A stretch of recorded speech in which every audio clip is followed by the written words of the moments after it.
Pada umumnya, perusahaan-perusahaan besar yang beroperasi di Indonesia di bidang manufaktur, eksplorasi maupun jasa menggunakan beberapa konsultan asing untuk membantu mengembangkan perusahaan mereka. Dengan melihat perkembangan atau tren yang ada saat ini, komunikasi bisnis lintas budaya menjadi sangat penting bagi terjalinnya harmonisasi bisnis di antara mereka. Budaya mencakup sekumpulan pengalaman hidup, programan, kolektif, sistem sharing, dan tipikal karakteristik perilaku setiap individu yang ada dalam suatu masyarakat, termasuk di dalamnya tentang bagaimana sistem dinilai, norma, simbol-simbol, dan kepercayaan mereka masing-masing.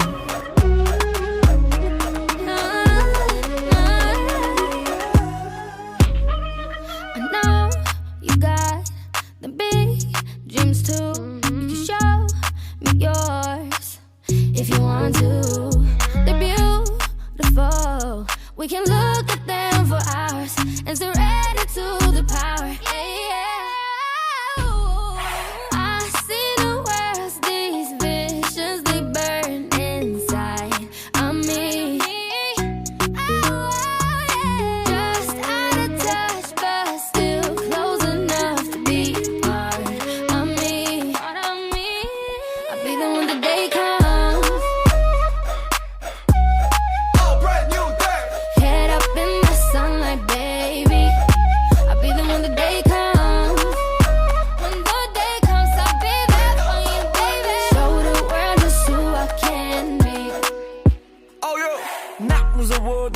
속였어 난 두려워도 양달렸어 난 마음이 되게 핍박이로 해 They're going my way 나다운 선택 I heard 커지는 목소리 기쁨의 숨소리 순간 느껴서 난 꿈을 이루거든 girl I'll be the one the day comes.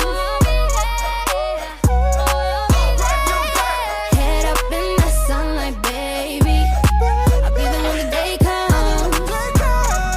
Perbedaan budaya dapat dilihat dari nilai-nilai sosialnya, peran dan status, pengambilan keputusan, konsep waktu, konsep cara komunikasi, konteks budaya, bahasa tubuh, perilaku sosial, perilaku etis, dan perbedaan budaya perusahaan.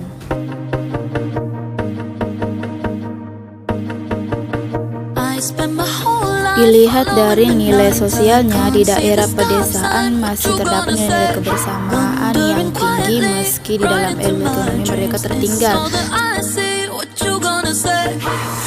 Sedangkan di perkotaan, nilai gotong royong sudah mulai memudar seiring dengan tingginya sikap individualistis. Perilaku sosial dan perilaku etis. Perilaku sosial, apa yang dianggap sopan di suatu negara bisa jadi dianggap kurang sopan di negara lain. Sedangkan perilaku etis, yaitu perilaku yang etis dan tidak etis antar negara pun bisa berbeda. Komunikasi dengan orang berbudaya asing. Belajar tentang budaya. Ketika merencanakan untuk melakukan bisnis dengan orang yang memiliki budaya berbeda, seseorang akan dapat berkomunikasi lebih efektif bila sudah mempelajari budayanya. Di samping itu, ketika tinggal di negara lain, alangkah baiknya orang tersebut juga sedikit banyak mengenal bahasa dan budaya maupun adat istiadat yang berlaku di negara tersebut. Mengembangkan keterampilan komunikasi lintas budaya. Ada dua hal penting yang perlu diingat. Pertama, jangan terlalu yakin bahwa seseorang akan dapat memahami budaya orang lain secara utuh atau sempurna. Kedua, jangan mudah terbawa kepada pola generalisasi terhadap perilaku seseorang dari budaya yang berbeda. Tips yang diperlukan ketika berhubungan dengan orang lain yang memiliki budaya yang berbeda. Berani mengambil tanggung jawab saat berkomunikasi. Jangan berasumsi bahwa ini adalah pekerjaan orang lain untuk berkomunikasi dengan orang lain. Tidak memberi pendapat. Belajar mendengar suatu cerita yang utuh dan terimalah perbedaan dengan tanpa memberikan pendapat untuk penilaian tentang mereka. Tunjukkan suatu penghargaan. Belajar bagaimana suatu penghargaan itu dikomunikasikan melalui suatu gerak isyarat kontak mata dalam berbagai budaya yang berbeda. Empati yaitu membayangkan perasaan orang lain bagaimana dan mengapa berkomunikasi. Menahan sikap ambigu atau mendua yaitu belajar untuk mengendalikan kekecewaan pada sesuatu yang membingungkan. Mengenal bias budaya Anda sendiri, belajar untuk mengidentifikasi ketika asumsi Anda berbeda dengan orang lain. Mengirim pesan yang jelas, yaitu membuat sinyal verbal dan nonverbal yang jelas dan konsisten.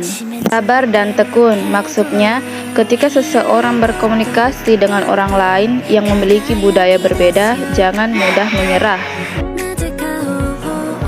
Bersifat individual, maksudnya berkomunikasi dengan setiap orang sebagai individu, bukanlah mewakili kelompok lain.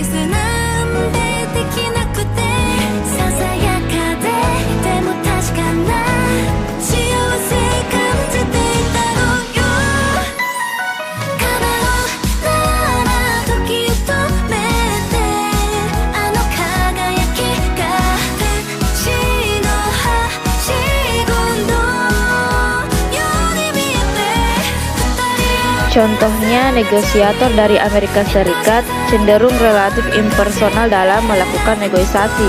Mereka melihat tujuan mereka dalam sudut pandang ekonomi, dan biasanya mereka menganggap unsur kepercayaan penting di antara mereka. Sebaliknya, para negosiator dari Cina dan Jepang lebih suka pada suasana hubungan sosial. Jika ingin berhasil bernegosiasi, Anda sebaiknya bersikap bersabar dan menguasai bagaimana hubungan personal di Cina. Anda harus dapat menumbuhkan hubungan personal sebagai dasar membangun kepercayaan dalam proses negosiasi.